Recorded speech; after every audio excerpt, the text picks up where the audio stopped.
저에게 제가 사랑하고 존경하는 많은 어머님들이 계신데 우리 주님께서 이 땅에 오셔서 육신의 어머님을 통해서 태어나셨습니다. 그 어머님을 통해서 가르침을 받으시고 양육을 받고 자라나셨습니다.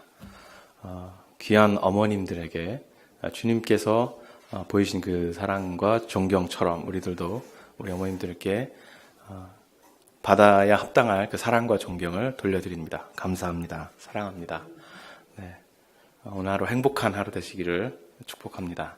한국의 저희 어머님도 또 여기 앉아 계신 또 우리 어르신들 너무 감사합니다.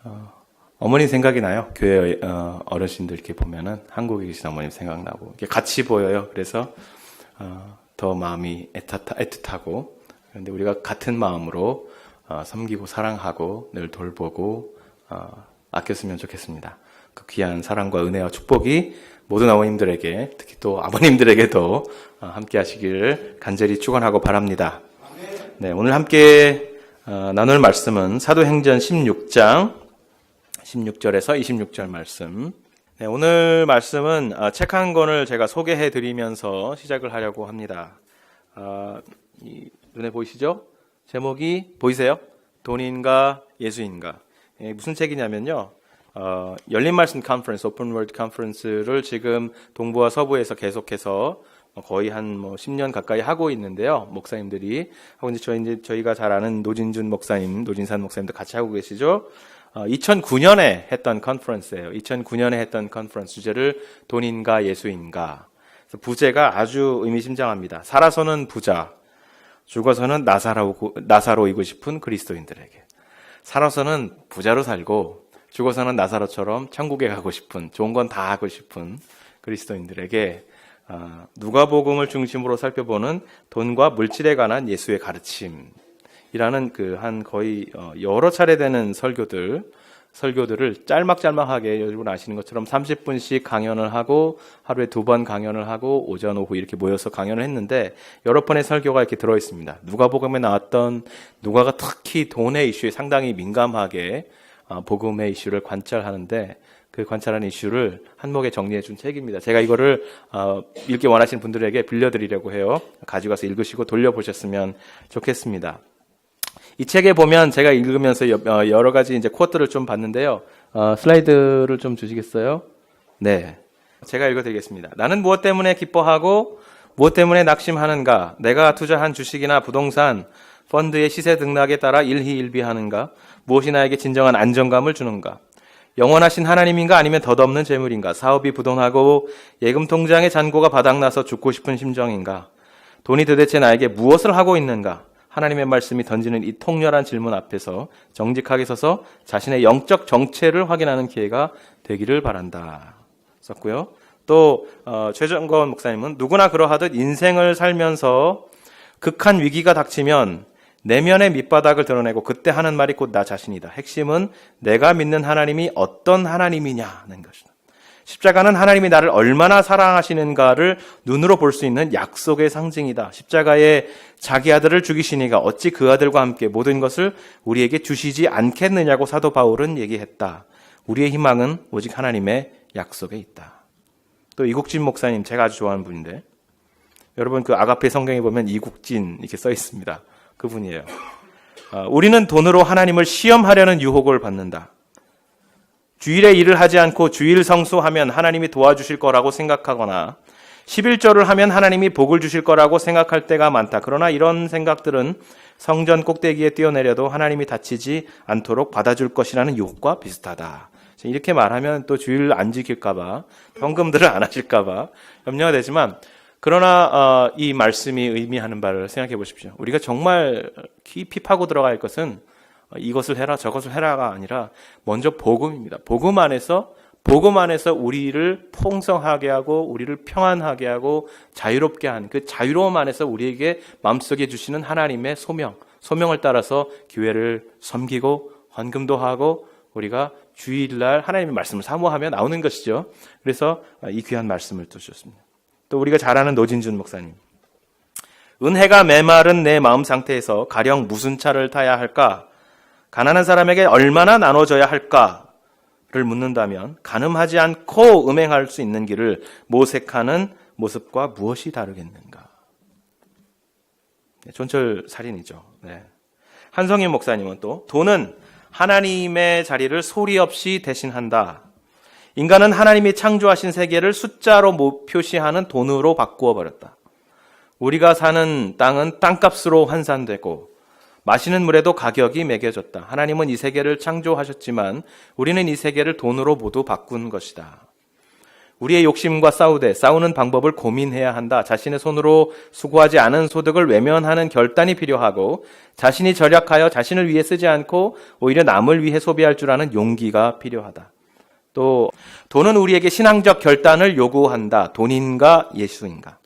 비록 돈은 타락한 세상과 너무 잘 어울리는 위험천만한 것이지만 십자가를 통과해야 하는 제자도로 말미암아 신자의 제자도로 말미암아 비움, 나눔, 사귐의 가치로 승화될 수도 있고 우리를 파격적인 제자로 불러세워 세상과 맞짱 뜨는 용기 있는 그리스도인의 되기를 가르칠 수도 있다.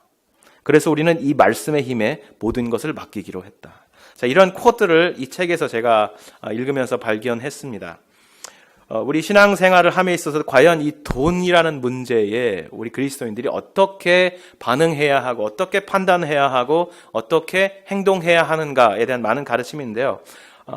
이게 이제 누가복음에 나온 돈에 관한 누가가 얘기한 이슈들을 다 점검해 본 내용들입니다. 이처럼 누가복음에 누가라는 사람이 누가복음과 사도행전을 썼잖아요. 그래서 유독 예수님께서 가르치신 복음의 내용 중에 이 돈과 관련된 이슈를 매우 민감하고 아주 날카롭게 관찰하고 있고 여러 번 언급하고 있습니다. 그런데 그것은 말씀드린 것처럼 누가복음에만 나온 것이 아니라 이 사도행전에서도 계속해서 그 관점이 우리에게 주어지고 있다는 것을 우리가 알 수 있습니다. 우리 한번 예를 들어보겠습니다. 성령의 강림으로 초대교회가 세워지고 복음이 선포되자 예수를 주로 믿고 영접하는 유대인들이 자신의 소유의 전부 혹은 일부를 팔아 교회에 내어놓기 시작했습니다. 우리의 소유가 나의 주인이 아니라 나의 주인은 나를 창조하신 하나님, 그의 아들 예수 그리스도다라는 고백을 그렇게 실제로 한 것이었습니다. 그 중에는 아주 초대교회 선교에 중요한 역할을 감당했던 바나바가 있었습니다. 그런데 이러한 현상이 일어날 때 물질을 사랑하지 않고 자기를 내어놓는 그리스도인들의 이 헌신, 이 내어놓음을 바라보고 교회 안에 있는 현실 속에서 그 현상에만 묻혀가는 사람들도 있었습니다. 교회 안에 물질을 대하여 물질이 하나님이 아니라고 고백하는 고백이 있었는가 하면 거기서 묻혀가면서 교회 안에서 자기의 포지션을 지키기 위해서 나도 하겠습니다 라고 고백했던 사람이 있었고 그 거짓 고백으로 인해서 초대교회에 너무나 중요했던 복음의 소통을 무너뜨리던 한 사람이 있었는데 한 가족이 있었는데 아나니아와 삽비라도 그 안에 있었습니다. 또 이렇게 초대교회에 모여든 많은 막대한 자금을 이러한 헌금을 관리하는 일에 사도들이 최선을 다해서 이 돈을 가지고 이제 구유를 했잖아요. 과부들에게, 고아들에게. 그러나 그들이 익숙한 대로 히브리 과부들을 돌보다 보니까 헬라파 과부들이 누락되는 사고가 발생했습니다. 이렇게 돈의 이슈로 교회에서 이제 문제가 계속 생기는 것이죠. 우리는 특히 그 과정에서 사도들이 어떻게 반응했는가에 대해서 깊이 살펴보았습니다. 첫째로 사도들은 이 돈의 문제에 있어서 자신들의 잘못을 그대로 인정했습니다. 그러면서 회중을 향하여 사도들이 가지고 있던 권한을 내어주었는데 어떤 권한을 내어주었냐면 사람을 인선하는 인사의 기능을 회중에 내어 맡겼습니다. 너희들 중에 헬라파 과부들을 돌보기 위해서 헬라파 성도들 중에서 지혜롭고 성령 충만한 사람 7을 뽑으라 라고 말하는 것이 아니라 7을 뽑는 것이 어떻겠습니까?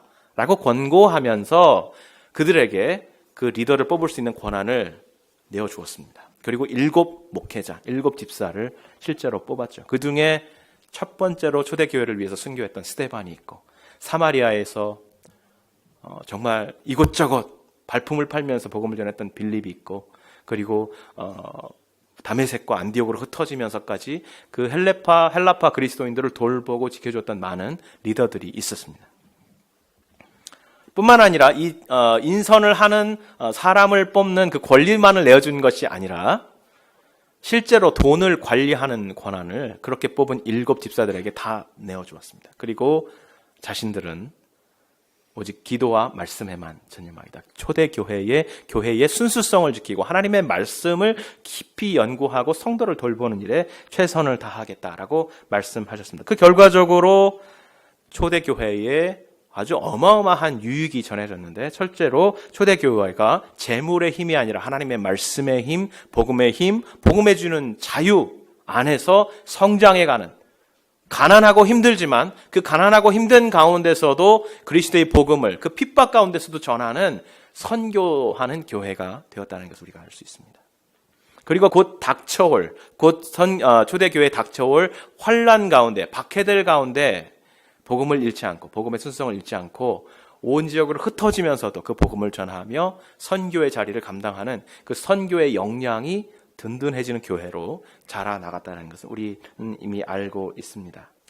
뿐만 아니라 심지어 이렇게 흩어져서 사마리아에서 다메섹에서 흩어져서 복음을 전하던 사람들이 안디옥에까지 갔는데, 안디옥에 있었을 때는 아가보라는 선지자가 내려와서 곧이어 거대한 기근이 있을 것입니다 라는 예언을 했어요. 그 예언을 듣고 그들은 그 주변에 있는 그리스도를 믿지 않는 사람들 혹은 고난 가운데 있는 사람들을 돌보기 위해서 자기 스스로도 가난하고 먹고 살기 힘든데, 그들이 예루살렘에서 그곳까지 와서 터전을 잡고 뿌리를 내리는데 얼마나 그게 굳건하게 자리가 박혔겠어요. 얼마나 사는 게 힘들었겠어요. 그러나 그 가운데서도 얼마간을 저축하면서 몇 년 후에 기근이 왔을 때 그 돈으로 자기 주변에 있는 사람, 가난한 사람들을 돌볼 뿐만 아니라 지금 박해와 고난 가운데 있는 예루살렘 교회를 도와야 되겠다는 결심을 하고 사도 바울과 바나바를 파송해서 예루살렘 교회에 그 돈으로, 그 가난한 가운데 모았던, 정말 이 돈이 우리의 주인이 아니라 이 돈은 하나님의 영광을 위해서 사용되는 것이어야 한다는 믿음의 실천으로 예루살렘 교회를 돕는 정말 귀한 사역을 감당했던 것도 우리는 볼 수 있습니다. 그 이후로 예루살렘 교회의 선교의 중심이 안디옥 교회로 옮겨오고 이방인 선교의 거대한 그 물줄기를, 그 사명을 안디옥 교회가 감당해내는 모습을 우리는 이미 바라보고 있는 것입니다. 자, 이렇게 사도행전 곳곳에 돈에 관한 이슈, 그리스도인이, 초대교회가 돈에 어떻게 반응했는지에 대한 이슈를 누가는 여러 번 강조해주고 인정해주고 드러내주고 있습니다. 오늘 저희가 함께 읽은 본문에서도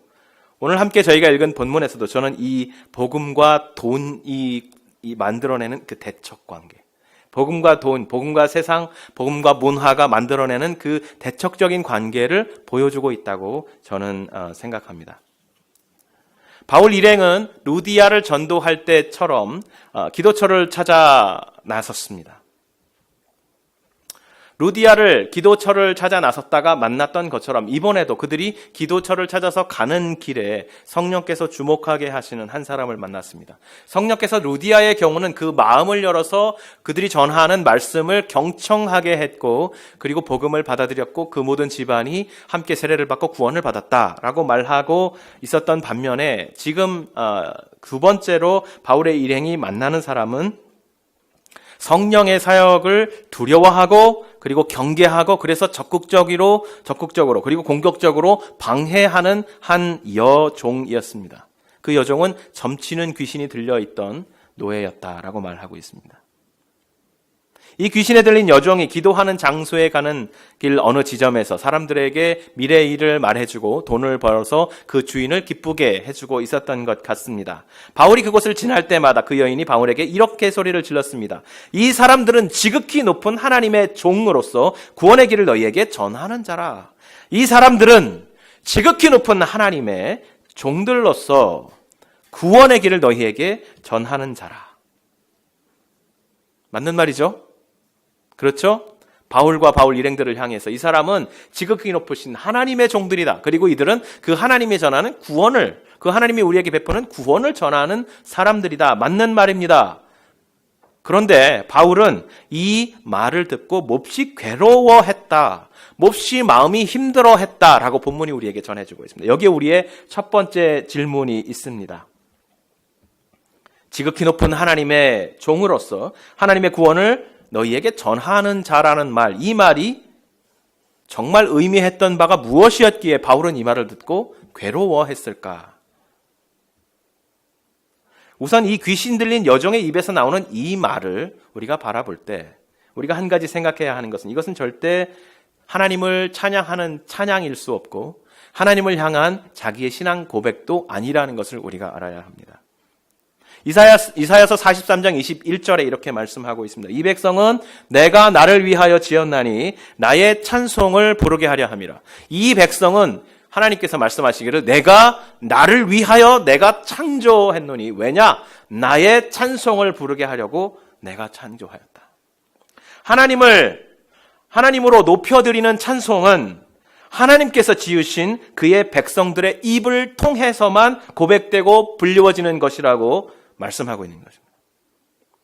뿐만 아니라 그의 백성들이 찬양하는 예배의 대상인 하나님은 공존하는 다른 많은 신들 가운데 한 신이 아니라 하나님 한 분 외에는 신이 없고 다른 신에게 예배하는 것을 싫어하시고 질투하시고 책망하시고 징벌하시는 하나님이어서 유일신 하나님이어서 오직 자기 자신만을 창조주 하나님만을 노래하는 그 백성의 입에서 나오는 나의 찬송, 하나님의 찬송을 기뻐하신다고 분명히 우리에게 말씀해 주셨습니다.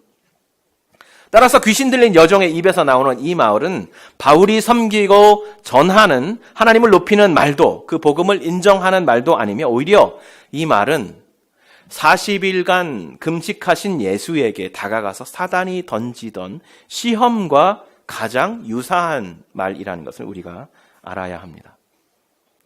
누가복음 4장에 이 사단의 시험이 기록되어 있죠. 역시 누가의 기록입니다. 내가 만일 하나님의 아들이라면 이 돌들에게 명하여 떡이 되게 하라. 그리고 이 떡을 먹으라 라고 말하는 것이죠. 오직 떡만이 사람을 살게 한다. 사람이라면 배고픔과 궁핍함의 위협 앞에 모두 자유롭지 못하다. 너는 하나님의 아들이니 얼마든지 그 능력으로 이 돌들이 떡이 되게 해서 먹을 수 있다. 라고 유혹하는 것입니다. 사단은 if 구절을 사용해요. 만일 내가 하나님의 아들이거든. 근데 이 if 구절은요. 아들이거든. 이 아들이라면 이 구절은 나는 내가 정말 하나님의 아들인지 모르겠어. 이렇게 말하는 것이 아니에요. 사단은 알고 있습니다. 나도 알아. 당신은 하나님의 아들이야. 내가 알아. 분명히 당신은 하나님의 아들이야. 그렇다면 나도 인정하는데 당신이 정말 하나님의 아들이라면 당신은 할 수 있잖아. 이렇게 해. 라고 말하는 것입니다. 그러나 예수께서는 몸을 입은 사람으로서도 세상의 물질이 아닌 하나님의 말씀이 그 궁극적인 생명의 원천이라고 우리에게 가르쳐 주셨습니다. 그렇게 고백하셨습니다.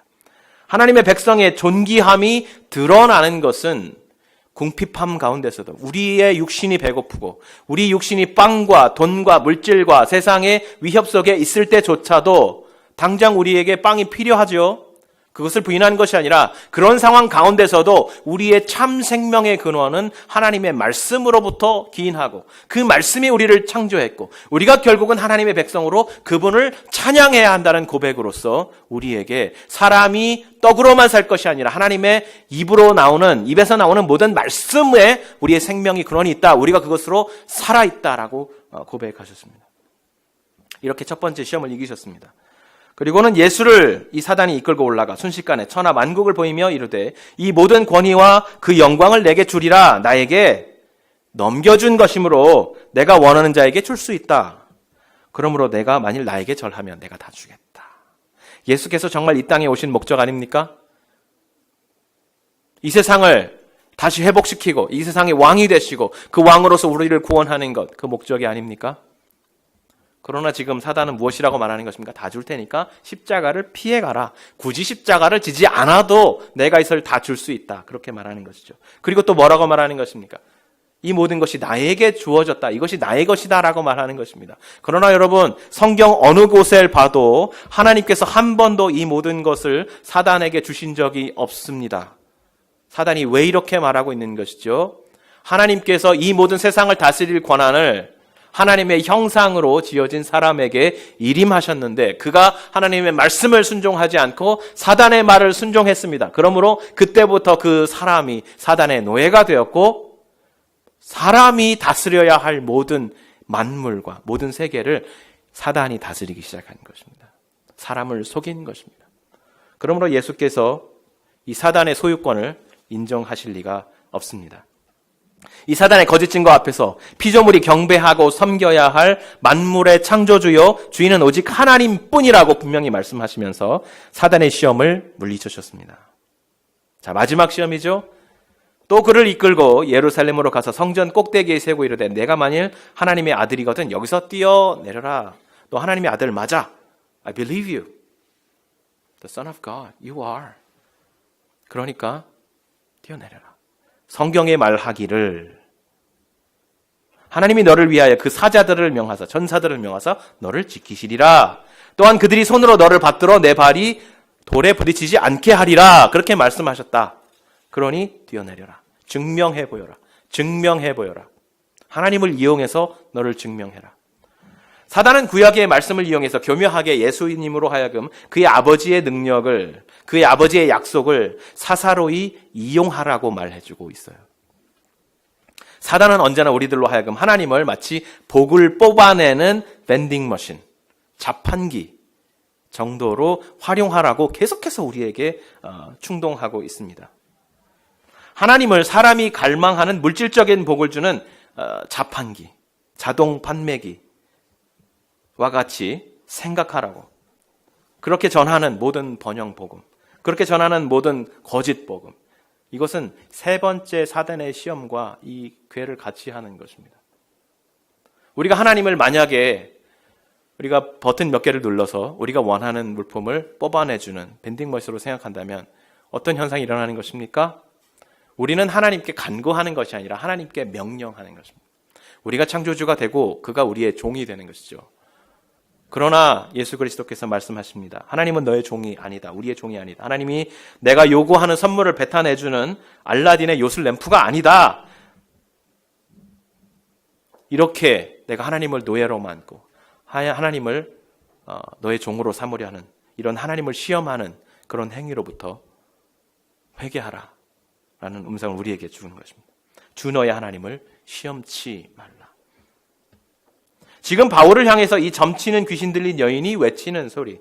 이 사람은 지극히 높은 하나님의 종으로 구원의 길을 너희에게 전하는 자라는 말은 하나님을 향해 부르는 찬송도 그 유일신 하나님을 하나님으로 인정하는 신앙의 고백도 아니며 오직 사단이 시험했던 것처럼 하나님을 빵 앞에 굴복하는 사람들, 빵을 얻기 위해서 신에게 절하는 사람들의 우상으로 삼으려는 것이고 하나님을 사단에게 자기 소유를 빼앗긴 채 그것을 회복하기 위해 자기 노예들을 부려가면서 호객행위를 하는 우상들 중에 하나로 삼으려는 것이고 결국 그를 예배하는 그리스도인들의 재물을 받고 원하는 복을 주는 자판기 같은 존재로 만들려는 의도가 있는 그러한 시험이었습니다. 따라서 이 귀신 들린 여종의 말이 하나님을 향한 멸시이고 성령과 그들의 사역에 대한 방해인 것을 알고 있었던 바울은 그로 인해서 마음의 분노가 일고 영적인 분노가 일고 그로 인해서 그것에 사로잡혀 있는 한 여인을 향한 연민이 가득 차 올랐다는 것입니다. 그래서 바울은 결국 이 종을 향해 돌이켜 말했습니다. 예수 그리스도의 이름으로 창조주이시고 유일한 생명의 근원이시고 우리를 다스리시는 우리의 주인이신 하나님 그의 아들 예수 그리스도의 이름으로 명령하노니 더러운 귀신아 나오라. 그 귀신이 여종에게서 나왔다고 본문이 증거해주고 있죠. 그런데 이와 같은 복음에 자유케 하는 역사는 믿지 않는 이들의 삶을 지배하는 세상의 악한 영들을 전시 상태, 전시 경계 상태로 몰아넣게 됩니다. 우리는 사실 이 복음을 깨닫고 이 복음을 실천하면서 복음을 선포하며 살아가면 삶 속에서 계속해서 승리하게 된다. 악한 영이 나오게 된다. 우리를 도망가게 된다. 이렇게 이해하기 쉽지만 그러나 이 세상의 악한 영들이 우리 그리스도인의 복음을 전하는 그리스도인들을 향해서 가만히 있을 수가 없어요. 그들도 나름의 전시 상태로 긴장하고 계속해서 그들이 가진 돈과 힘과 이 문화의 힘을 가지고 그리스도인들을 계속 공격하는 것입니다. 그러므로 이 종의 주인, 이 종을 통해서, 여종을 통해서 계속해서 경제적인 수익을 얻어오던 이 주인이 그가 가진 이 돈의 힘과 이 돈으로 얽혀있는 그 지역의 관료들과 정치적인 힘과 그리고 세상 사람들이 그 사람들이 잘 알고 있고 익숙하던 문화의 힘으로, 로마인의 문화로 이 바울과 그의 일행들을 공격하고 고발하고 때리고 감옥에 가두었습니다. 이렇게 하나님의 종들을 통해서 복음이 전해지고 복음의 능력이 나타날 때 그곳에는 반드시 세상의 돈과 타락한 힘과 그들의 문화의 반격이 반드시 있다는 것을 우리에게 말씀해 주고 있습니다. 그리스도인들이 그러므로 나이브하지 말아야 한다. 천연덕하고 순진하지 말아야 한다. 그렇게 말씀해 주고 있습니다. 복음의 자유와 은혜를 맛본 성도가 세상에 나갈 때 돈을 비롯한 세상의 여러 가지 힘과 문화의 연대한 힘이 그리스도인들에게 고통과 슬픔을 줄 것이라는 것을 오늘 말씀이 우리에게 전해주고 있는 것입니다.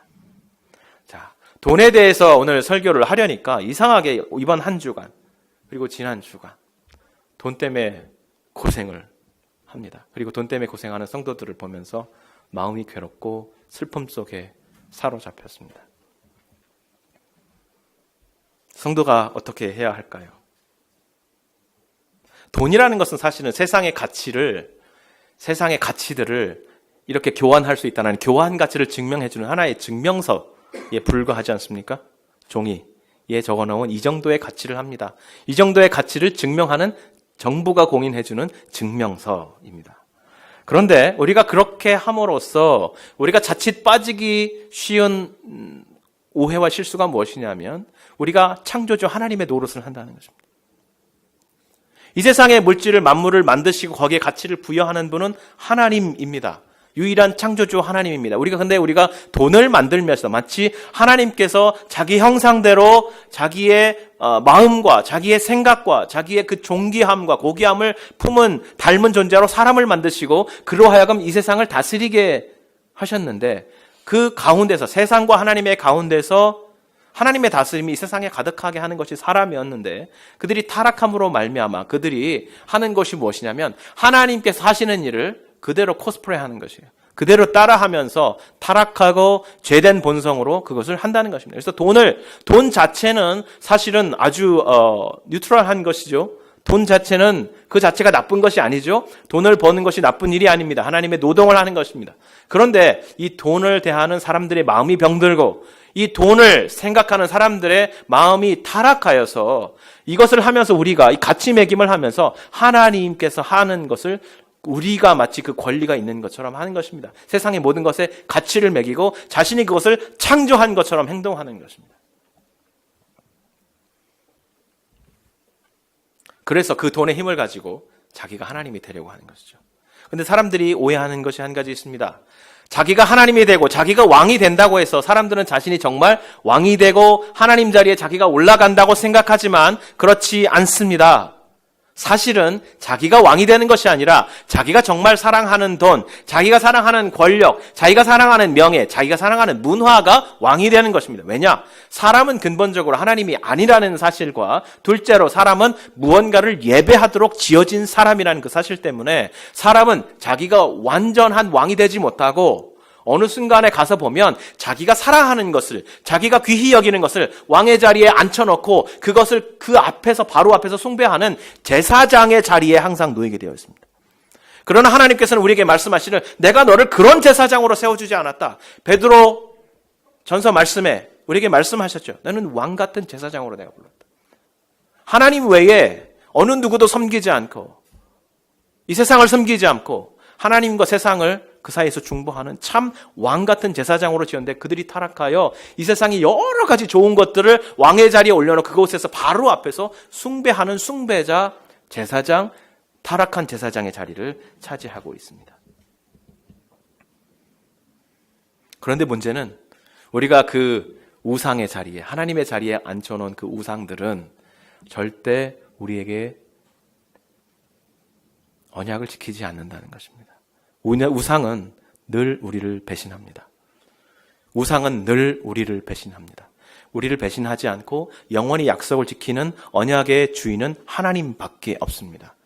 창세부터 새 말까지 우리를 향한 계획과 구원의 계획과 사랑과 희생과 구원의 능력 안에서 우리를 지키시고 그 약속을 지키시는 하나님은 하나님밖에 없습니다. 그러므로 이 우상이 여러분을 배신하기 전에 여러분이 먼저 배신하십시오. 돈이 여러분을 배신하기 전에 먼저 여러분이 돈을 배신하십시오. 돈을 섬기지 마십시오. 여러분은 돈이 우리를 억압하고 돈이 우리를 배신하기 전에 우리가 참으로 섬겨야 될 분이 누구인지를 생각하십시오. 우리는 예수 그리스도로 말미암아 자유를 얻은 주님의 백성입니다. 자유. 우리가 칭의, 의로움을 받았다. 이렇게 말을 이제 그리스도인들이 많이 하잖아요. 이것을 알기 쉽게 말하면 자유입니다. 자유. 자유인이 된 것입니다. full, 이 미국이라는 나라의 시민권을 얻은 것처럼 하나님 나라의 시민권을 얻은 자유인입니다.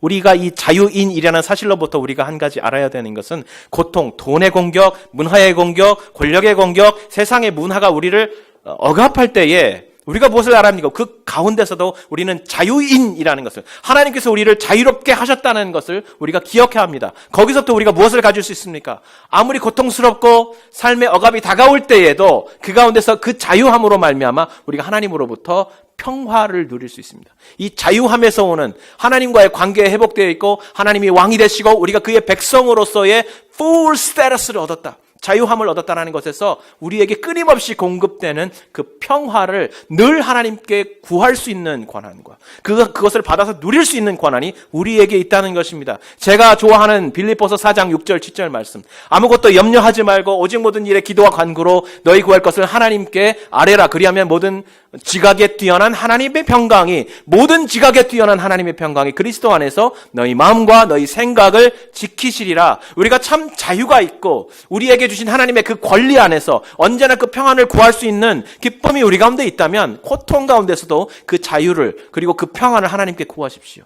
하나님께서 약속하셨습니다. 그 평화가 우리 가운데 넘칠 때에, 그 평화가 우리 가운데 왔을 때에 우리는 우리 가운데 주신 사람의 지각을 초월하는 하나님의 지혜를 발견하게 되고 하나님께서 인도하시는 길을 발견하게 됩니다. 그것이 어느 스테이지일지 어떤 모양일지 저는 알지 못합니다. 십자가를 통해서 그 고통을 뚫고 나가야 될 시점일지, 다 모든 것을 뚫고 나가고 하나님의 빈디케이션, 하나님의 인정하신, 하나님의 하나님 되심을 선포하시는 어떤 현상적인 해결의 상황일지 알지 못합니다. 그러나 하나님께서는 그 모든 길 가운데 사람의 지식을 뛰어넘는 평화 안에서의 하나님의 지혜와 하나님의 이끄시는 손길을 우리에게 베푸시겠다고 약속해 주셨습니다. 그 마음의 지혜, 하나님께서 우리에게 주신 full status, 그 자유, 그 자유에 근거한, 그 의로움, 칭의에 근거한 하나님께 주시는 평안, 그 평안을 온전히 하나님께 갈구할 수 있는 권한을 우리에게 주셨고 그것을 누릴 수 있는 은혜를 주셨습니다. 그 안에서 주시는 하나님의 지혜를 간구하시기 바랍니다. 넘어질 수 없습니다. 그리스도인들은 자유인입니다. 이 세상의 돈의 위협과 이 세상의 문화의 위협과 여러 가지 권력의 위협 가운데서 쉐이키해지고 흔들리고 삶이 각박해지고 고통과 눈물이 흐르지만 그 하나님 앞에 울며 기도하며 나가는 그 순간, 그 매맞고 피가 흐르고 고통 가운데 있는 바울과 그의 일행이, 여러분 그들은 바울의 엉덩이는 그 기름이 두꺼워서 맞아도 아프지 않았을까요? 그래서 그 감옥에서 노래할 수 있었을까요? 아닐 거예요. 온몸이 터지고 피가 흐르고 얼굴의 형태를 알아볼 수 없고, 여러분 엉덩이가 부어서 제대로 앉을 수도 없고 똑바로 앉을 수 없고 아마 반쯤 엎드려서 있었을 것입니다. 그 상태에서 그들이 찬송하고 하나님을 경배했다는 것은 무엇입니까? 그들이 그 가운데서도 우리는 하나님의 자유로운 하나님 나라의 백성이고 그 자유를 누리고 있는 자다라는 확신이 있었기 때문입니다. 고통스럽고 그 위협 속에서 마음이 쫄아들고 어떻게 해야 할지를 모를 때에 그들이 찬양한 것은 그 예수께서 주신 자유에 붙들려 있기 때문입니다. 그 속에서 평안을 구하는 그들의 몸부림이었습니다. 여러분 몸부림 주십시오. 하나님 내게 평안을 주십시오. 하나님 내게 full right를 주셨습니다. 이 평안을 구하고 누릴 수 있는 은혜를 내게 주셨사오니 주여 내게 평안을 주시옵소서. 주님께서 말씀하시기를 내가 주는 평안은 세상이 주는 평안과 같지 않다라고 말씀하셨어요. 주님 이 평안을 내가 누릴 수 있도록 주님 평안을 주시옵소서. 하갈이 아브라함에게 쫓김을 내쫓김을 당해서 밖에 나가서 이제 먹을 것도 없고 이제 굶어 죽겠구나 하고 그가 울부짖을 때 하나님께서 그의 눈을 열어주셔서 샘물을 발견하게 하시고 그 평안 가운데서 샘물을 발견하게 하시고 새로운 민족을 이루게 하셨습니다. 이스마엘을 통해서. 심지어 하갈에게도 그렇게 말씀하신 주님께서 오늘 고통 가운데서 하나님 앞에 나가 부르짖으며 주님 내게 평안을 주십시오라고 울부짖는 성도들에게 무엇을 주시지 않겠습니까? 십자가의 아들을 주신 주님께서 우리에게 무엇을 주시지 않겠습니까? 그 평안과 자유와 하나님의 지혜를 누리는 성도들이 되시기를 예수 그리스도의 이름으로 축원합니다.